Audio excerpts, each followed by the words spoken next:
Welcome to Blizzard Fire. We hope this video helps fire up your solution. In this video, I will explain how it feels to drive Ford F250 full guide.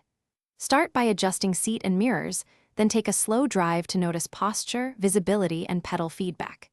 You will sense the truck's weight in corners, a confident ride over rough roads, and the engine's reassuring rumble at idle and under load. I will guide you through steering feel, suspension compliance, and in-cab comfort so you know what to expect. This section dives into how the F250 delivers power and manages weight when you accelerate or tow heavy loads. You will notice deliberate throttle response that prioritizes torque over quick sprints and transmission shifts that are tuned for durability. On steep grades, the engine holds revs confidently, while downshifts provide solid engine braking.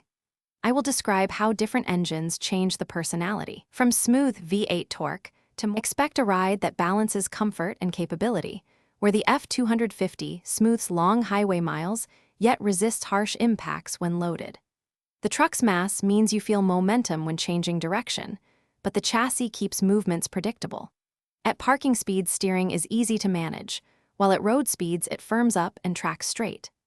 I will explain how tire choice and bed load impact ride quality and handling characteristics. Thanks for watching. If you found this helpful, don't forget to like and subscribe.